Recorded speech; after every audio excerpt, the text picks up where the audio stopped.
Ayong buntag sa inyong tanan. Welcome back po sa ating YouTube channel. For today's video po ay tungkol po sa ating trabaho. So yun, mayroon po kaming ginawang trabaho doon sa site kung saan nagasimbol po kami ng mga hinges para sa door. Kasi po ang dami ng door na inasimbol namin. So yun, panoorin natin kung paano natin ginawa yung mga hinges na ikakabit natin sa ating madaming door doon sa mall. So yun mga restaurant, let's go!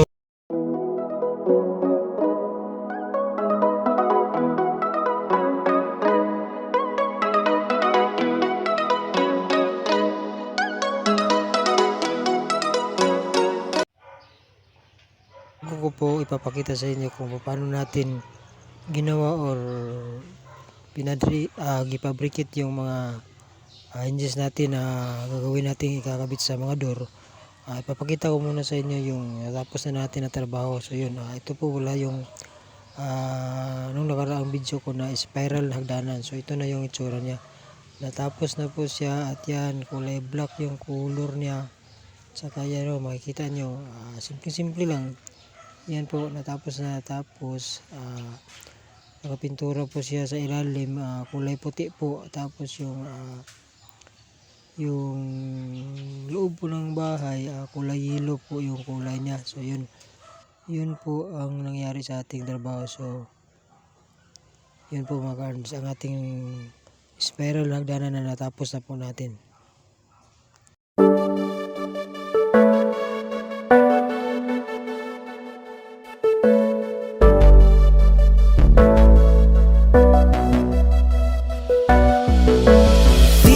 Sa'kin madaling, may mga pagkakataon na nagkakamali. Pinilit na limutin ka, ngunit para bang nasanay na nandiyan ka lagi. Bumalik ka na sa'kin, aking di nadalangin. Mga namamagitan sa atin ay hindi ko nasasayangin.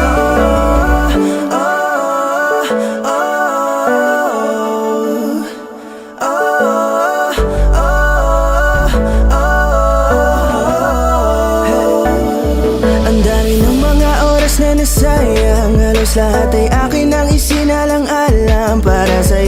At ito rin po ang itsura ng dress natin sa taas. So yun, kung nakita nyo, kulay black rin yung kulay niya. So yun, medyo hindi maganda yung pagka-design, pero okay na rin yun kasi po hindi naman tayo sa design kasi po ang may-ari naman talaga yung gusto. So yun ang itsura ng ating spiral na yan.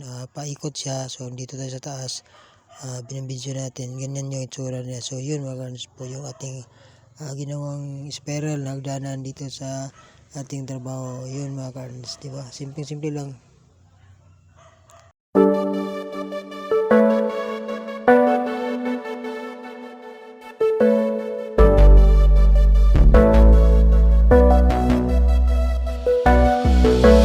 Di man para sa'kin madaling, may mga pagkakataon na nagkakamali. Pinilit na limutin ka, ngunit para bang nasanay na nandiyan ka lagi. Bumalik ka na sa'kin, aking di nadalangin.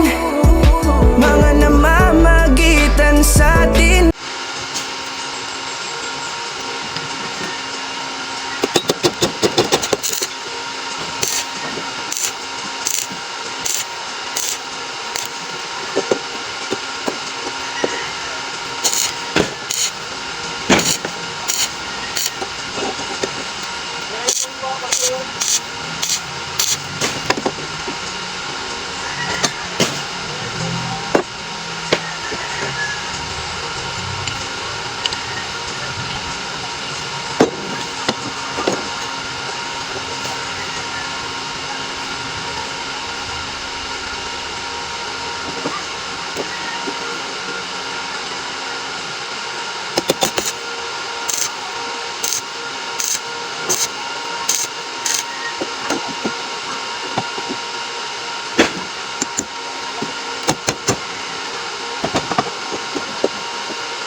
na kita sisisihin kung napaniwala ka nila. Nawalan ng gana dahil sa mga naririnig sa kanila. Sabihin mang dati na yung nangyayari, hindi ka masisisi kung ayaw mo na. Bibitawan kita ng bukal sa loob pagkat mahal kita. Maglalakad ng At yun po mga ka-earns ang ating ginawang trabaho ngayong araw na ito. So yun, nagbibuilding po tayo ng mga hinges para po sa ating mga door doon sa loob ng mall. So yun, ang style kasi ng door doon para siyang para siyang roll up pero patakilid o patayo yung yung plastada. So yun, parang kumbaga siya, dugtong-dugtong yung mga door. So yun, maraming hinges yung bibuildingin natin at ating gagawin para po tumibay po yung door na pangsarado po sa pantime na ginawa po natin. Yun po mga guys. So yun mga guys, ito na po yung mga hinges po na na-assemble natin. So kinukulayan muna natin ng red oxide. So yun, para matanggal yung mga kalawang. Ayan, so yan po yung mga hinges na maliliit na number. Anong number to? So yun ang ginawa nating trabaho. Yan, simple lang. Yan ang ikakabit natin dun sa mga pintuan natin na ginagawa natin dun sa loob ng mall.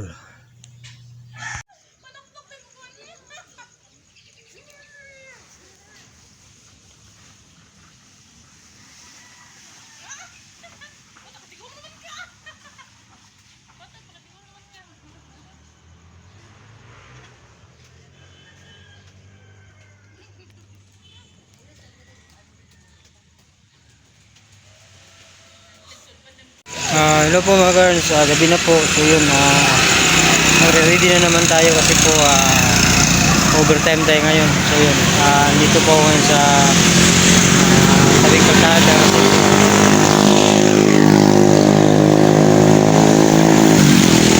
Inaabangan ko po yung kasama ko kasi po mahirap ang motor kapag gabi. Madilim yung daan, medyo mahina yung ilaw ng motor ko. Ito po yung motor ko, iniwan ko muna siya dito kasi po meron tayong service sasakyan natin papunta dun sa trabaho na. So yun, antay lang muna tayo bago tayo makarating dun sa sa pupuntahan natin kasi po going na sila papunta dito sa akin. So yun mga karns, at nandito po tayo mga karns sa lugar kung saan mayroong parang magandang daan. So yun, kasalukuyang bumubuhos po yung ulan. So yun, minto tayo at sisilong tayo sa puno ng kahoy na para hindi tayo mabasa. Yan yan po yung punong kahoy na sinisilungan natin kasi po medyo maulan. Mahirap na mabasa tayo. So yun mga karns, hapon na po at tayo po ay uuwi na po. So yun, napakaganda ng ng kalsada na binabaktas natin. Yun, at dito tayo dadaan po. Yun mga guys, so hinto muna tayo kasi po maulan po. At yun mga guys, habang pauwi tayo, hinto tayo dito at silong muna tayo sa puno ng kahoy kasi po biglang bumuhos yung ulan. So yun, mabasa tayo kasi po wala tayong helmet. Saka tapos na rin po tayo magtrabaho, uwi na po tayo ngayon hapon na ito. So yun po mga guys, at yun po ang ating ginawang trabaho ngayong araw na ito. So yun, kung nagustuhan niyo po yung aking video for today's vloggers, please support to my YouTube channel, Official Vlog, at huwag niyo pong kalimutan mag-like at share at pakipindot lang po sa notification bell para lagi po kayo updated sa ating iba pang ipapakita mga video. At yun mga guys, maraming salamat po sa inyong lahat. Bye.